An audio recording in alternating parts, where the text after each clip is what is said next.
Muy buen día, emprendedor del Consorcio Ingeniería. Te saluda tu profesor Omar Villa y nuestro curso es Historia. El día de hoy vamos a ver el tema de los primeros pobladores de los Andes.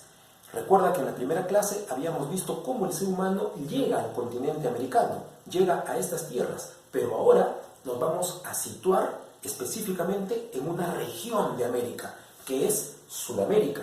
Y en Sudamérica, en el margen occidental, se encuentra la zona andina. Es ahí donde el ser humano empezará a mostrar su evolución y pasará por tres distintos niveles de cultura. El humano pasará por el salvajismo, luego por el barbarismo y por último por la civilización, que es donde nos encontramos hasta el día de hoy, ya con la capacidad de organizar sociedades complejas que puedan dar vida a los primeros estados. Muy bien, volvamos entonces a ubicarnos geográficamente. Ya hemos dicho que nos tenemos que ubicar en la zona en la región sudamericana llamada zona andina. Pero, ¿qué hay en la zona andina? En la zona andina hay un accidente geográfico que define la vida en toda esta parte del mundo, que es la cordillera de los Andes. La cordillera de los Andes es ese accidente geográfico de cadena montañosa que va a definir no solo el clima, sino las actividades mismas del ser humano aquí, en Sudamérica. Y la cordillera de los Andes, como lo podemos ver, muchas veces lo relacionamos tal vez con Perú, Bolivia y Ecuador, pero no es así. La cordillera de los Andes empieza al sur de Venezuela, pasa por Colombia, divide en dos a Ecuador, divide todo el territorio peruano, divide todo el territorio boliviano y, como no, es la frontera natural entre Chile y Argentina. Por lo tanto, como pueden observar, la cordillera de los Andes comprende a 7 países de Sudamérica. Muy bien, este enorme accidente geográfico, que es muy importante, nos va a acompañar durante toda nuestra clase.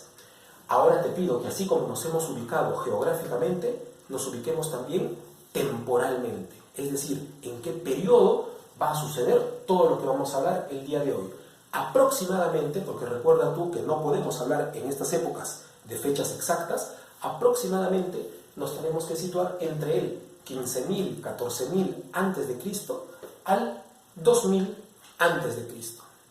Durante todo este periodo, el humano pasará por determinadas características, tendrá determinadas características y pasará por 3 etapas que mencionaremos a continuación. Primero, las características. El humano, cuando ya está en la zona andina, el humano a nivel de flora, es decir, a nivel de paisajes, el humano todavía llega a ser testigo de paisajes remotos, paisajes que han quedado totalmente en el pasado. Por ejemplo, el humano llega a ver unas costas occidentales, diríamos hoy las costas de Colombia, de Ecuador, de Perú, de Chile, todavía las llega a ver anchas.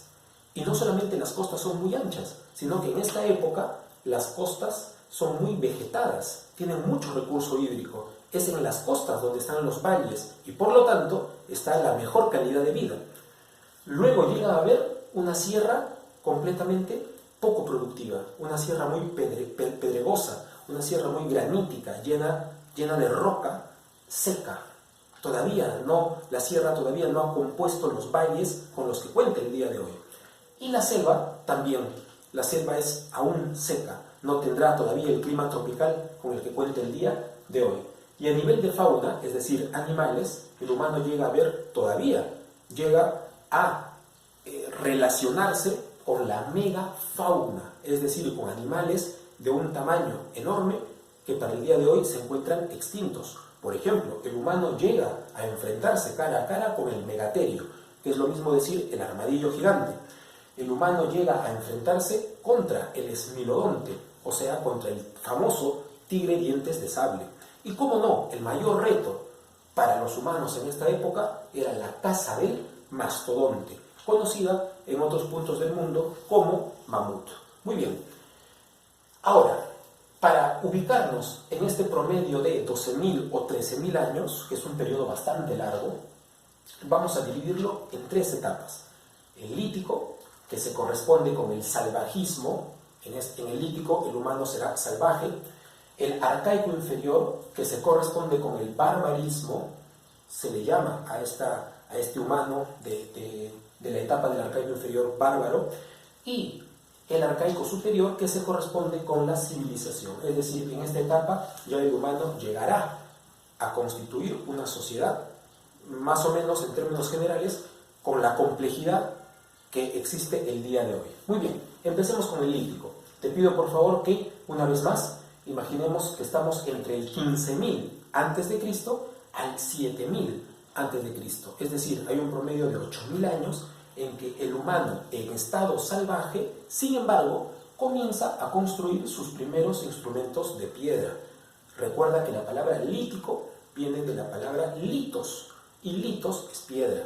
Por lo tanto, en esta etapa en la que el humano está empezando a hacer sus primeros instrumentos, sus primeras herramientas, sus primeras armas de piedra, las actividades a las que se dedicará será la caza, la pesca y la recolección. Con respecto a la pesca, hay un gran debate hasta el día de hoy. No se sabe si se puede llamar pesca a la actividad de cazar peces, ya sea en río, lagos o mares, o algunos sostienen que ya podía existir de repente en base a vegetales las primeras redes para que realmente sea una pesca. Entonces, el debate está entre si es caza marina, caza pesquera, o si es realmente una pesca como se le puede entender el día de hoy. Sin embargo, a modo de resumen, podríamos decir que el humano del lítico se dedica a la caza, a la pesca y a la recolección. Estas actividades están supeditadas, es decir, están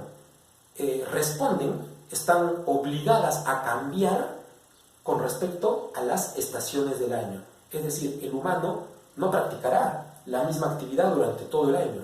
Aquí todavía no existe que yo me dedico a la actividad A y tú te dedicas a la actividad B. No, toda la humanidad en esta etapa depende de las estaciones del año para cambiar la actividad a la que se dedique. Por lo tanto, la economía es estacional.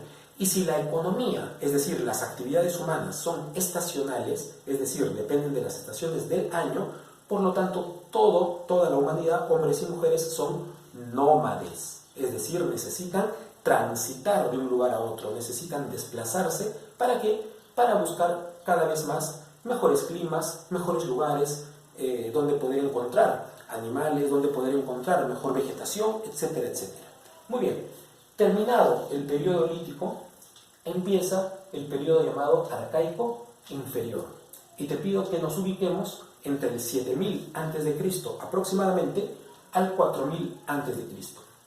¿Qué sucede durante estos 3.000 años? El humano ha perfeccionado estas técnicas y ahora se encuentra en un estado de barbarismo.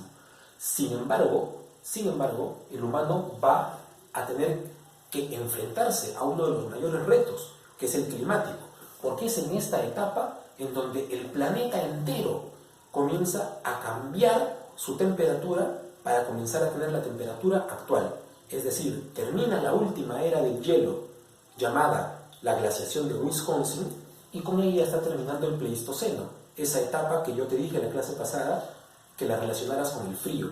Y al terminar el Pleistoceno, ¿qué es lo que está empezando? Tú ya sabes, está empezando el Holoceno, que es la etapa en la que vivimos hasta el día de hoy. Es decir, que aquí el planeta empieza a parecerse a como es hoy.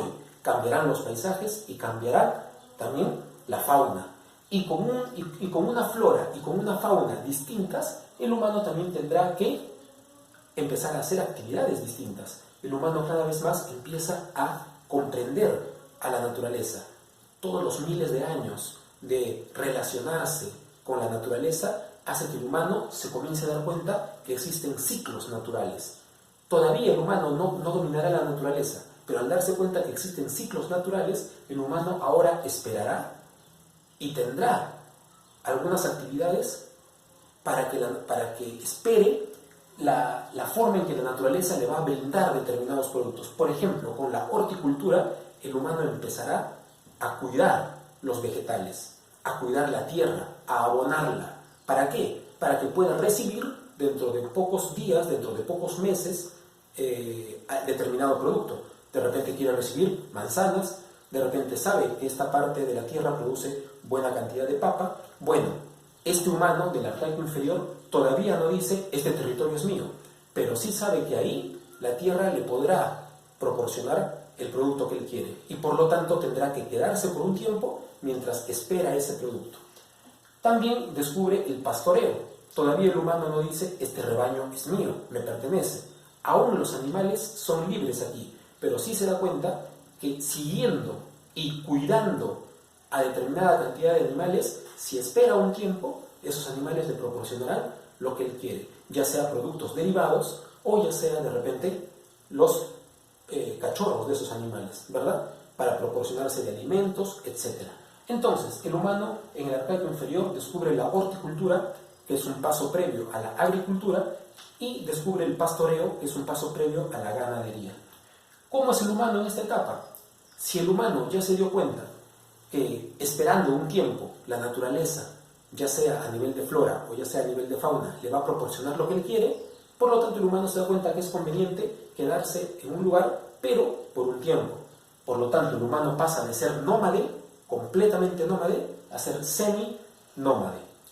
Y una vez que el humano ha perfeccionado todo de esta etapa, pasamos a la última, que nos corresponde el día de hoy, que es el arcaico superior. Y te pido que mentalmente nos ubiquemos entre el 4000, aproximadamente 4000 antes de Cristo, al 2000 antes de Cristo. Y en esta última etapa del día de hoy, ¿qué cosa hace el hombre? ¿Qué cosa hace el ser humano? Descubre por fin la agricultura, que se diferencia de la horticultura. ¿Por qué?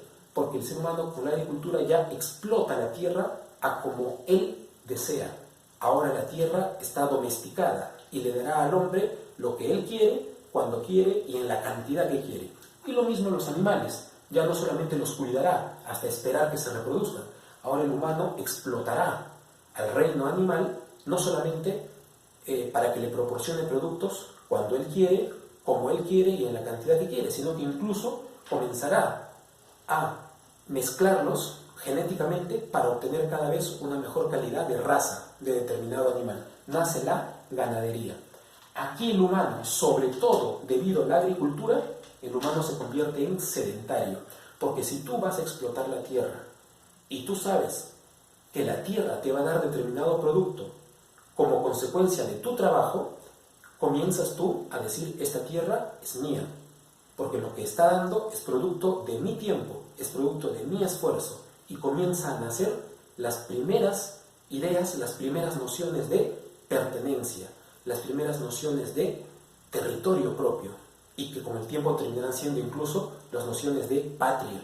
Pero en este momento están haciendo la noción de pertenencia. Muy bien, entonces ahora el humano es sedentario, el humano ya se queda a cuidar lo suyo, lo que considera suyo, y al dedicarse a la ganadería, a la agricultura, a la pesca intensiva, ahora las sociedades de este tiempo comenzarán a producir en cantidades mayores que antes. A eso se le va a llamar el excedente productivo. Y ahora que hay excedente, es decir, ahora que sobran los productos, no todos nos podemos dedicar a la misma actividad, porque comenzaría a abundar productos que ya nadie necesitaría. Entonces, como ahora hay excedentes productivos, comienzan las diferencias sociales. Las primeras diferencias sociales fueron por el trabajo.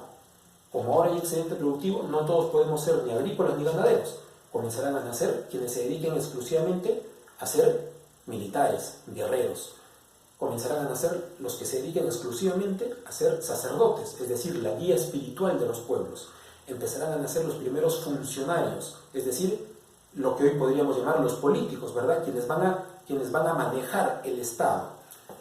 Y junto con ello nacerán los primeros estados prístinos. La palabra prístino significa algo que recién se está originando. El mejor ejemplo de ellos, y es nuestra próxima clase, es el estado prístino llamado Caral.